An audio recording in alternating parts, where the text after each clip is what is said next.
All right, welcome to day 62. This is a hard problem, the minimum number of refueling stops. Now, we need to find the minimum number of refueling stops that a car needs to make to cover a distance target.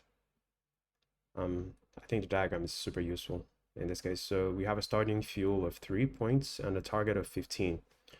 And then we have these fuel stations. We want to see the minimum number of these that we need to complete, like to hit the target of 15.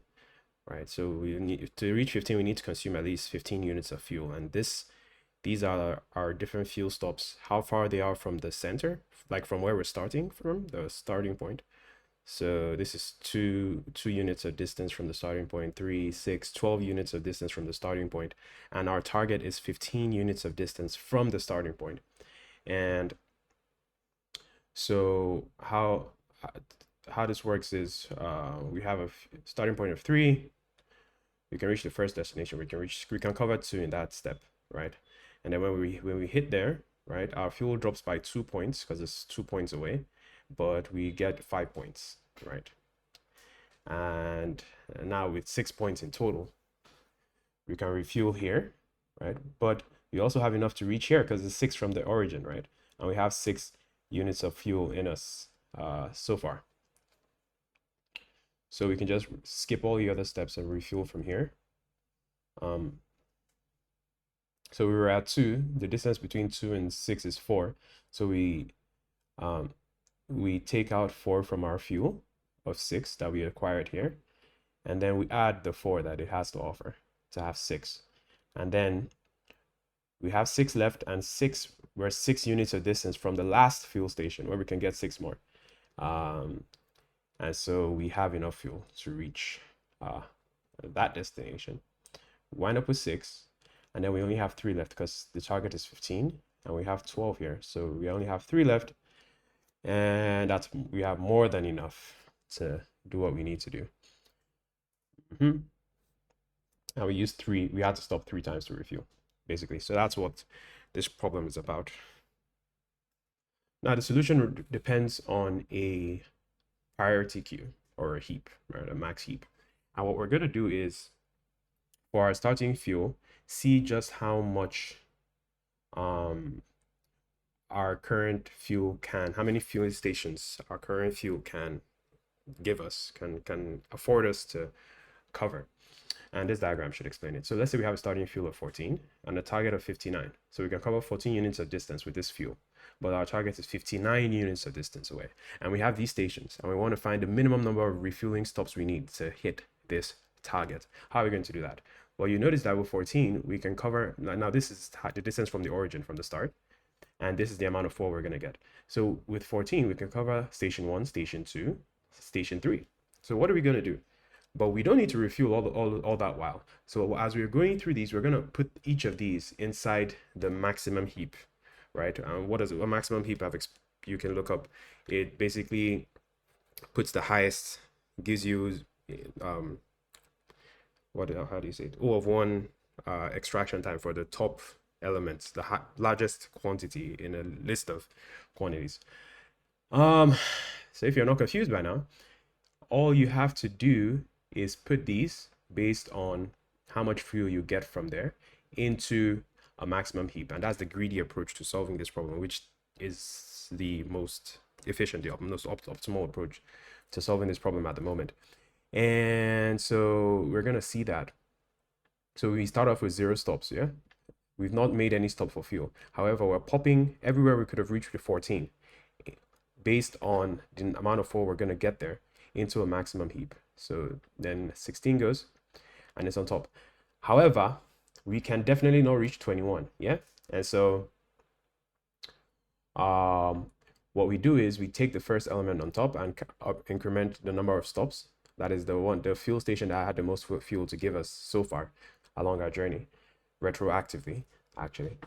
And now we have 1 stop, and that 1 stop gave us 16 units of fuel and added to our 14. So it gave us 30 in total. However, only having covered a distance of 13. Okay. And so now we have enough to reach this fueling station. Remember, we started off at 14, and because we couldn't reach this one that had 21, we had to refuel at station 3. But now we can cover this, but we don't need to fuel yet. So we add it to the heap. But oh, look at that. We cannot reach 47. Yeah, we actually cannot reach 47 on our own. So we're going to take, we have 30 so far. So we're going to take the 18 from here, add it to the 30 we have, and now we have 48. So now we can reach this station over here. And we do that, but we've not refueled here yet. So we just add its value to the maximum heap. And then with fuel of 48 so far, remember we took it here and became 48 so far. Our target is still quite far away. It's still 59. We have 48. What are we going to do? We're going to retroactively refuel at the what was the highest here, which is 12. And that's going to give us 60, which is more than enough to reach 59. So the total number of refueling stops is 3 in this case. Now let's look at that in code. So these are the steps. So if the starting fuel is bigger than or equal to the target distance, return 0. It's because it means we don't need any fuel to reach our target distance. For instance, we needed to hit 59 here. And if we started off with 60, then there's no point. We don't need to stop anywhere. We just hit it. So we just return 0. And that's what we see here. So if the start fuel, we have the target, the start fuel, the stations. If that's bigger than or equal to the target, just return 0, right?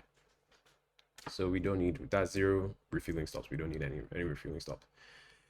Now, otherwise, we have to iterate until the maximum distance is less than the target. So the maximum distance we can cover becomes less than the target.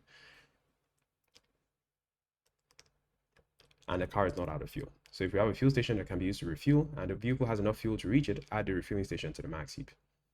And that's what this looks like. So we define create a maximum heap here. Initialize variables for a loop that we're going to use to do things. So the maximum distance so far starts off as the starting fuel that we got as an argument from this function. Now that maximum distance, so far it is less than the target. Do all this, and we're going to step through what we're going to do. So far the maximum distance we can cover is less than the target.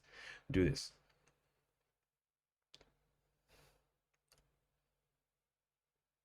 So if we have a fuel station that can be used to refuel and the vehicle has enough fuel to reach it, add it to the refueling station.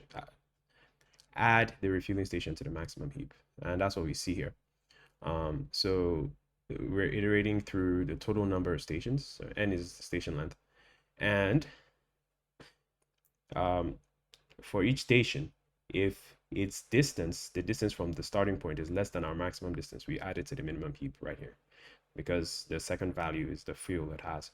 So we add it to the max heap and we increment the station. So we visited that station. We use I to track as a cursor to track the number of stations we visited. Now, if there's no fuel station in the max heap, the vehicle can't reach the target and the function returns -1. In simpler words, if the car doesn't have enough fuel to reach the target, even after stopping, the car doesn't actually. In simpler words, the car does not have enough fuel to reach the target even after stopping at all the fuel stations. So, and that's what this looks like. If we're still here in this condition where the maximum distance we can cover is less than the target, however, there is nothing that is inside the maximum heap that we've been creating, then return -1. You cannot reach the end. Otherwise, if it has filling stations and the vehicle doesn't have enough fuel to reach the next station, the vehicle refuels from the fuel station with the maximum fuel value. It's a greedy approach. After refueling, we remove the fuel value of the fueling station from the max heap and also increment the number of stops. And that's what this looks like. So we say, oh, we retroactively took some out of that fueling station that would give us the most fuel that we've seen so far and increment the number of stops. And we keep doing that, boosting max distance here until eventually it's more than the target that we need, just like in the diagram we showed. And that breaks us out of this loop and we return stops. That's all there is to this problem. C'est fini. All right, time complexity wise. Again, this code is in the description of this video. Feel free to step through with the debugger, put the console logs everywhere, and understand what's going on with some example cases as well. The time complexity is O of n times log of n, where n is the number of stations, because they're going to loop through everything, right? Possibly everything at least once. and heap operations of inserting and popping our log event. And then space complexity is n, since there will be maximum of n fuel capacities in a heap. So we're going to insert into the heap n times, worst case. So that's all there is to it. Cheers.